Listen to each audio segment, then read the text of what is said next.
uh, Blackjack, and I know Blackjack Lanza has passed, and there's one of my favorites was back Blackjack Lanza, and Blackjack Lanza and Blackjack Mulligan as tag team partners, man. They were badass, boy.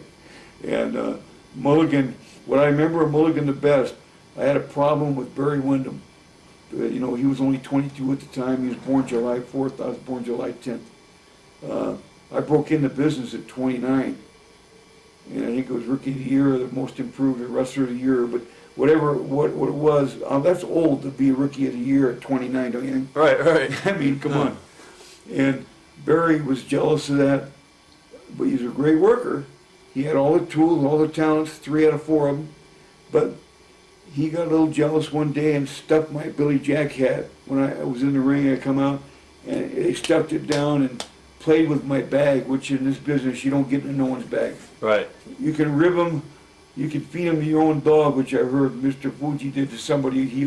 Somebody owed Fuji money. Fuji fed him his own dog. The guy said, "That was good stuff. What was that?" "That was your dog." And the guy started vomiting immediately. That's heavy, man. One of the heaviest ribs I ever heard of. So Barry and I got into it. He rushes me, you know, because I told him, I said, "Leave my bag alone." He said, "Oh, come on, man."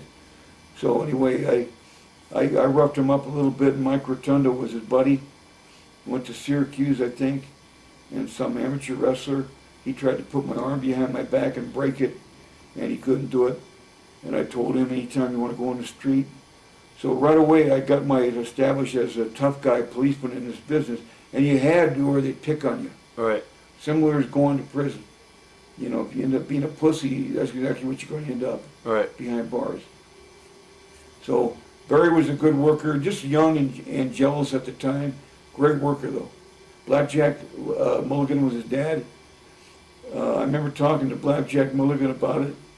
I said, "Listen, I may have to fight your son. You know, and this guy's 6'8", 360. He goes, he's all grown up. He can do what he wants to do. If you have to, I just want to know what's going to happen if I, you know, pound the shit out of him. All right. What's going to happen to me? Are we going to get into it or what?" He goes, "My son's old enough." I seen Mulligan beat a guy half to death who came by and asked him for some drugs in front of his son, Kendall, when he was 17. Right. And he said, not in front of everybody, he said, "Hey, come back here, man." And I mean, remember the guy called the Saint?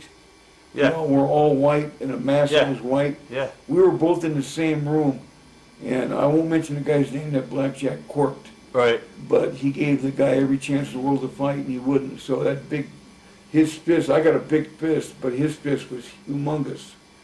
And he hit him about 10 times. And just, the white suit of the Saint before he wrestled was covered in blood, and he was on the first match in Florida about 15 minutes away. Wow. Huh.